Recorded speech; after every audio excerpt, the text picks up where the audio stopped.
Hannibal Barca had not lost a single major battle in 17 years. Not once. Not to Rome. Not to anyone. In the next few hours, that streak ends. And the man who ends it learned exactly how to beat him by surviving Hannibal's greatest victory as a 19-year-old, watching an entire Roman army die around him. October 19th, 202 BCE near Zama, North Africa. Facing him, Publius Cornelius Scipio, 34 years old, a general who has also never lost a major battle, and who spent the last 14 years studying every move Hannibal ever made, waiting for exactly this day. Hannibal has more men on this field, somewhere between 40,000 and 50,000, against Scipio's 35,000. He also has something no army in the ancient world had ever faced him with before, a real answer to the tactic that made him a legend. By every rule of warfare, the greatest general who ever lived should not be able to lose this fight. Now watch what happens. By the end of the day, Hannibal will lose, not to bigger numbers, not to bad luck, but because the exact trap that made him unbeatable at Cannae 17 years ago is about to be built again, on this field, and closed around him instead. How does the man who invented the perfect ambush walk straight into his own? By the end of this video, you'll know exactly how, and you'll understand why it took 2 entire lifetimes of war to get both of these men to this one field. To understand why this battle happened at all, you have to go back to the day that made Hannibal a legend and nearly ended Rome for good. August 216 BCE Cannae. Rome sent 86,000 men onto an open plain against an army half that size, and by evening somewhere between 50,000 and 70,000 of them were dead, encircled, trapped, crushed inside their own numbers. It remains to this day one of the bloodiest single days in the history of warfare. Hannibal did it with a formation so perfect it is still taught in military academies, and in the crush of that collapse, in the packed and dying center of that Roman army, stood a 19-year-old officer who somehow lived through it. His name was also Scipio. He watched the geometry of that trap close around thousands of men who had no idea what was happening to them until it was already finished. He never forgot it. After Cannae, Rome did something almost no other ancient state facing that level of catastrophe would have done. It refused to negotiate. It refused to sue for peace. The Senate banned public mourning in the streets, purchased and armed slaves for the first time in its history, and within a year had fresh legions in the field again. And it made one further decision that would define the next 14 years of the war. It stopped trying to beat Hannibal in open battle. A general named Fabius Maximus had already tried the opposite approach before Cannae and been mocked for it, nicknamed the Delayer by a public that wanted blood, not patience. After Cannae, nobody was laughing at him anymore. Rome adopted his strategy wholesale: shadow Hannibal, harass his supply lines, burn what he might use, and never, ever offer him the kind of decisive field battle that had destroyed 3 Roman armies already. Hannibal marched through Italy for the next 14 years, virtually undefeated in every engagement he fought there, and none of it mattered, because Rome had learned the one lesson that would eventually win this war. It didn't need to beat Hannibal, it only needed to outlast him. And an empire willing to arm its own slaves rather than surrender was never going to run out of will before Carthage did. While Hannibal was pinned in a stalemate he could never quite break in Italy, the war's actual center of gravity had already begun shifting somewhere else entirely. A theater most people watching this haven't even heard of, and the place where the man who would eventually destroy Hannibal first learned how. Spain. 211 BCE, 2 Roman commanders, Publius Scipio and his brother Gnaeus, the father and uncle of the young officer who would survive Cannae, were killed within weeks of each other, their separate armies shattered by Carthaginian forces.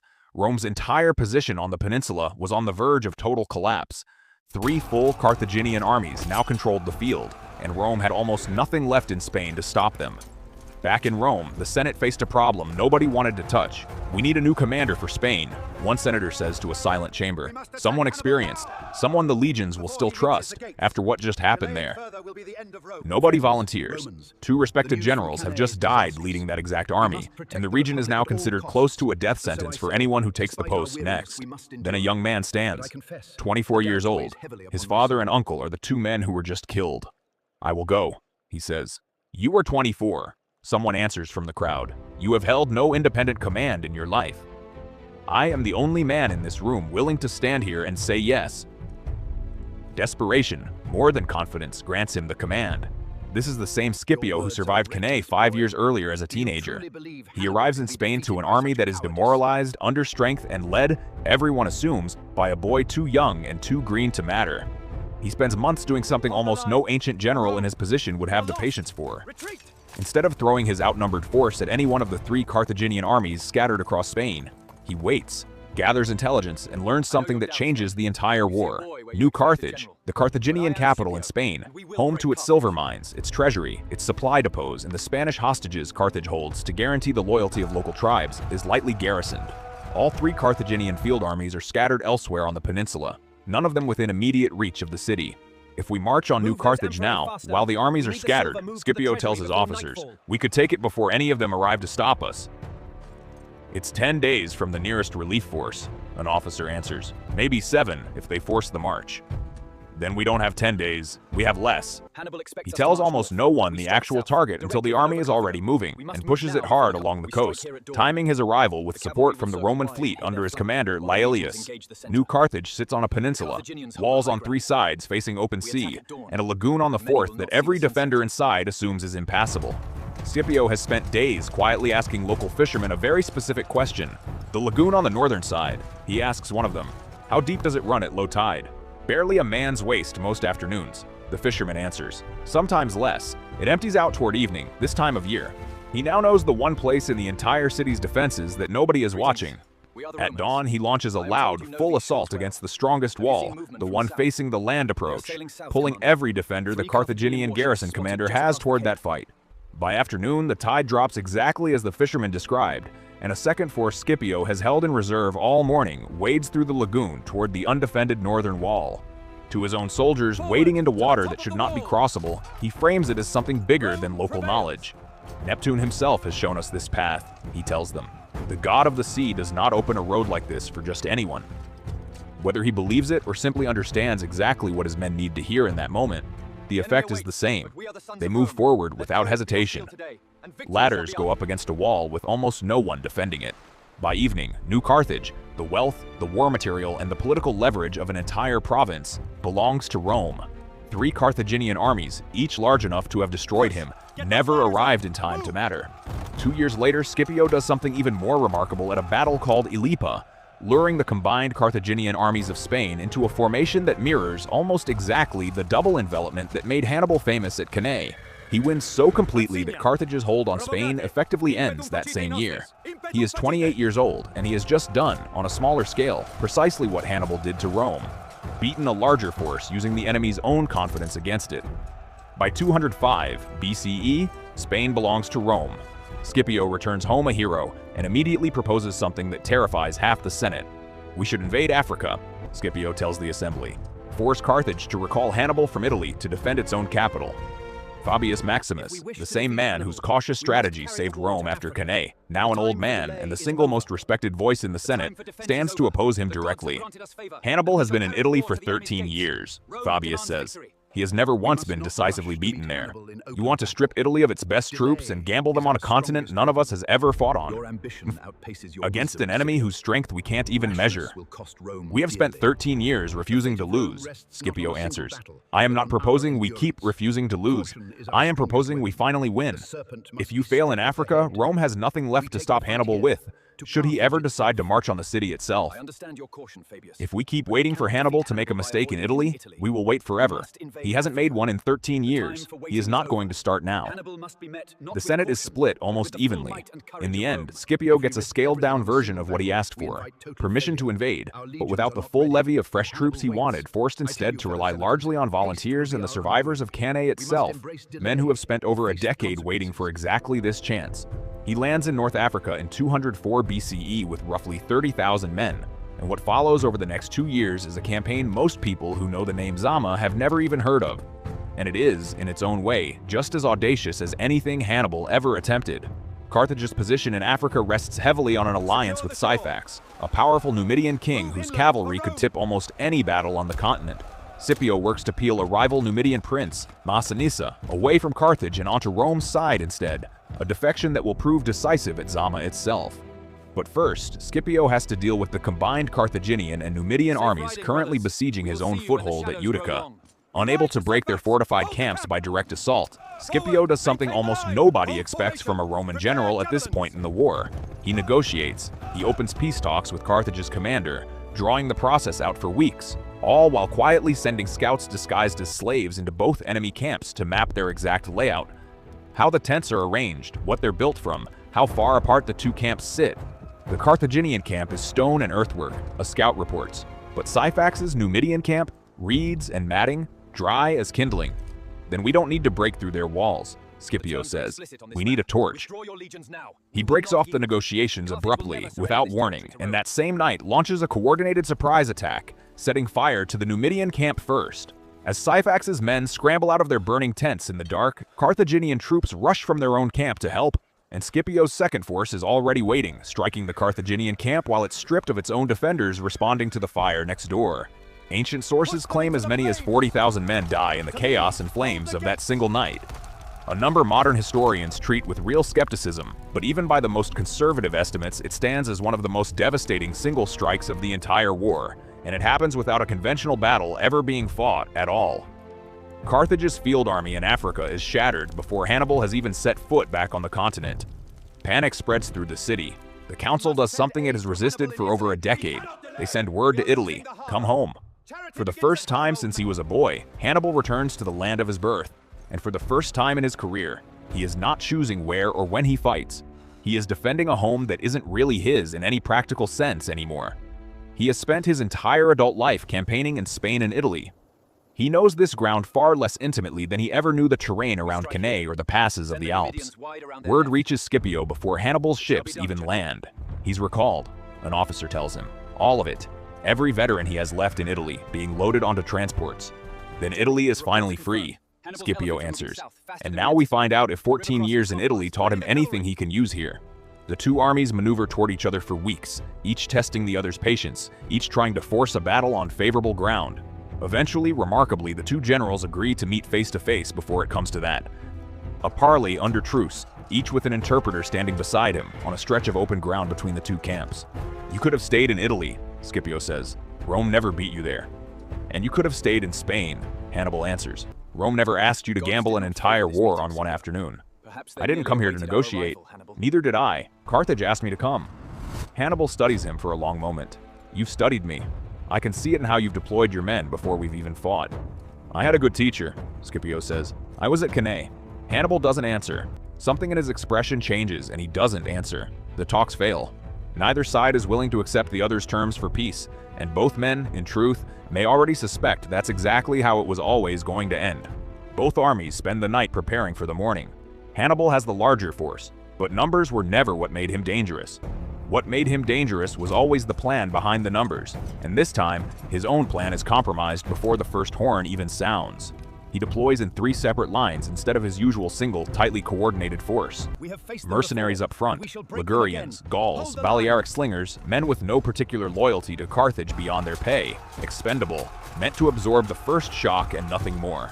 Behind them, a second line of Carthaginian and African citizen infantry, less experienced, less battle-hardened, held well back in reserve, his veterans, the men who marched with him through Italy for 14 years and never once lost a major engagement. In front of all 3 lines, 80 war elephants, more than he has ever fielded in a single battle in his entire career. Why 3 lines instead of 1? An officer asks, studying the unfamiliar formation. You've never fought this way. Because I don't trust the first 2 to hold, Hannibal answers. Let them bleed him first. My veterans finish it. It is, in its own logic, still sound. It is also something Hannibal has genuinely never needed before in his career, a battle plan built around not trusting the loyalty and cohesion of his own army. Scipio studies the elephants across the field at dawn and makes an adjustment nobody in Hannibal's camp expects.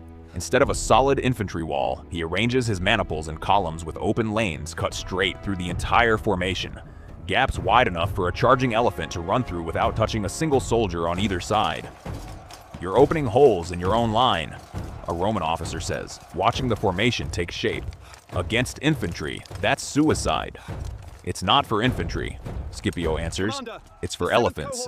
Give them somewhere to run, and they'll take it instead of trampling my men to get there. He positions his cavalry on both wings, Roman horsemen under Laelius on one side, and on the other, Numidian riders under Massinissa, the same Prince Scipio spent 2 years courting away from Carthage, now leading cavalry against the very army he once might have ridden beside. At dawn, the horns sound, and Hannibal opens with the elephants. 80 of them charge at once, tusks, screaming, trumpeting filling the entire field, enough on their own to break almost any infantry line in the ancient world. Sound every horn we have, all of them. Every Roman trumpet blasts at once, deliberately as loud and chaotic as the army can manage. Some of the elephants panic immediately at the noise and veer sideways, straight into Hannibal's own cavalry instead of the Roman line. Others charge forward exactly as intended, directly into the open lanes Scipio built for this precise moment, and run harmlessly through the Roman formation and out the other side, trampling nothing but empty ground, causing chaos behind the lines instead of in front of them. "The elephants are running into our own men," a Carthaginian officer shouts. Hannibal's greatest weapon has just become a liability before the infantry lines have even collided. On the wings, Laelius and Massinissa charge immediately, exploiting the chaos. Hannibal's cavalry, already unsettled by the stampeding elephants crashing through their own ranks, breaks and flees the field almost at once. Outmatched and outpositioned before the fighting has properly begun, this is the moment that turns Zama into more than just another battle, if you know what to watch for. At Cannae, Hannibal's own cavalry destroyed Rome's horsemen, and then, instead of chasing them off the field for an easy kill, turned back and slammed into the Roman infantry from behind. That single decision is the reason Cannae is still studied today. It is the reason 70,000 Romans died in a single afternoon. At Zama, Laelius and Massinissa are about to do exactly what Hannibal's own cavalry did 17 years earlier. Except this time, they're the ones holding the advantage, and it's Hannibal's army that's about to find out precisely what that decision costs. But not yet. First, they chase the fleeing Carthaginian cavalry entirely off the field, out of sight, out of the fight completely. It will matter enormously in roughly an hour. Right now, from the ground, it just looks like an overcommitted pursuit, with the far larger infantry battle still completely undecided. Because on the ground, Hannibal's three-line plan is doing precisely what it was built to do, for now. The mercenary front line crashes into Scipio's advancing maniples, fights with real ferocity, and begins to break under the pressure. They fall back toward the second line, expecting support. The second line doesn't open its ranks to let them through. "Open the line!" a mercenary captain screams, trying to force his way through the wall of his own countrymen. They don't move. Whether from fear, confusion, or orders that simply never reached them through the noise, the second Carthaginian line holds its position rigidly. And the retreating first line, with nowhere left to go, turns and fights its own allies in the panic and crush. Hannibal's formation is tearing itself apart from the inside before Rome has to do anything further to help it along. Scipio's maniples grind forward through the wreckage of both broken lines, reorganizing as they advance. What was supposed to be a controlled, staged defense, mercenaries absorbing the shock, citizen infantry wearing Rome down further, veterans delivering the final blow, has instead collapsed into disorganized chaos before the veterans have even entered the fight. Then finally, both armies' finest soldiers meet in the center of the field. Scipio's veterans, hardened by over a decade of continuous war in Spain and now Africa, collide head-on with Hannibal's Italian veterans, the men who marched undefeated through 14 years on Roman soil and never once broke. This is the fight that should have decided Zama on pure skill and discipline alone. And for a long, brutal stretch, it genuinely does look even. Shields lock. Neither line yields ground. Men who have survived a decade or more of continuous warfare on both sides simply refuse to break first. "They're holding," a Roman officer says, watching the grinding stalemate at the center. "Nobody's giving an inch." "Then we need the flanks," Scipio answers, glancing toward the horizon where his cavalry vanished nearly an hour earlier. "Where are they?" The entire battlefield seems to hold its breath. Two armies' finest soldiers, locked in a fight that neither side can win outright on its own. Both sides waiting to see whose reinforcements arrive first, and whether they arrive at all. Then dust rises on the horizon, far behind Hannibal's line. Laelius and Massinissa are riding back. Having chased Hannibal's broken cavalry completely off the field and out of the fight, they turn their columns around and drive straight into the unprotected rear of Hannibal's veteran line. The same maneuver, the same brutal geometry, the same devastating logic that won Cannae for Hannibal 17 years earlier almost to the day. Except this time, it isn't his cavalry closing the trap from behind, it's Rome's. "Cavalry, behind us!" a veteran officer screams, and for the first time in 14 years of continuous warfare, there is genuine panic running through a formation that has never once broken under any kind of pressure. Front, both flanks now caving inward. Rear, Hannibal's finest troops, the men who crossed the Alps with him as young soldiers, who survived Cannae, who marched undefeated through Italy for over a decade, are enclosed on every side, exactly the way Rome's own army of 86,000 men was enclosed on a field 17 years earlier by this exact same general. The line breaks. Hannibal, watching from what remains of his command position, understands immediately and completely what has just happened, because no one alive understands this particular trap better than the man who invented it. He knows precisely in exhausting detail how the next hour of this battle is going to unfold, because he has lived through the version of it where he was the one closing the circle instead of standing inside it. He does not stay to watch it finish. He gathers a small group of horsemen and rides clear of the field, one of the only moments in his entire military career where he leaves a battle before it is fully decided. By the time the fighting finally ends, Carthaginian losses reach somewhere near 20,000 dead, with thousands more taken prisoner. Scipio's losses are a fraction of that number. A battle that Hannibal built 3 separate defensive lines specifically to survive is over within a matter of hours, decided in the end by the exact same tactic Hannibal himself had perfected and made famous, turned completely against him by a man who had once watched it work from the losing side. Hannibal rides back to Carthage and stands before the ruling council to say something almost nobody in that chamber wants to hear. "Make peace," he tells them. "You have never once told us to surrender." One of the counselors says, "Not after any defeat, not in 17 years. "I am not telling you we have no soldiers left," Hannibal answers. "I am telling you as the one man in this room who has actually seen what Rome is capable of absorbing and rebuilding from, that there is no version of this war left for us to win. I have seen this exact defeat before. I built it myself, once, against them. I know precisely what comes next if we refuse to end this now." Carthage surrenders. The terms Rome imposes are severe, and deliberately so. The Carthaginian navy is dismantled down to a handful of ships. Its overseas territories, Spain, its Mediterranean possessions, are gone entirely. A massive war indemnity is imposed, one that will burden the city's finances for the next 50 years. The Second Punic War, which began with a young general marching elephants across the Alps in a gamble nobody believed could succeed, ends with that same man standing in a council chamber telling his own people that the fight is finally, completely over. Scipio returns to Rome to a welcome unlike almost anything the Republic has given a general before him. He is awarded a title that will follow his name for the rest of history, Africanus, the man who beat Hannibal. But the story doesn't end cleanly for either of them, and this is the part most retellings leave out entirely. Hannibal doesn't simply retire into quiet defeat. He becomes a civilian magistrate in Carthage, and remarkably proves nearly as formidable at reforming the city's corrupt finances as he ever was at leading armies, reorganizing tax collection so effectively that Carthage pays off its enormous war debt to Rome years ahead of schedule, without needing to raise emergency levies on its own citizens. It is, in its own quiet way, one of the more extraordinary second acts in ancient history. It also terrifies the Roman politicians who had assumed Hannibal's defeat at Zama meant Hannibal was finished as a threat. Rome pressures Carthage to hand him over. Hannibal flees rather than be taken, beginning a long exile that carries him from the Seleucid court in Syria to the kingdom of Bithynia, always one step ahead of Roman agents, always advising some new ruler on how to fight the empire that has never stopped hunting him, even after Zama, even after everything, even after he personally told his own city to make peace. He dies in Bithynia in 183 BCE, roughly 2 decades after this battle, by poison he carried specifically to avoid being taken alive by Rome. He is believed to have been around 64 years old, and Scipio, the general who beat him, the man Rome celebrated as its greatest hero since the founding of the Republic, fares little better in the years that follow. Political rivals in Rome, jealous of his fame and suspicious of his growing influence, accuse him and his brother of corruption and bribery in a later campaign against the Seleucid Empire. The details of the charges remain disputed by historians to this day, but the outcome is not. Scipio Africanus, the man who saved Rome from Hannibal, retires in bitterness from the very city he saved and dies in comparative obscurity at his own country estate, reportedly leaving instructions that he not even be buried in Rome. 2 men. 2 undefeated records, broken only by each other.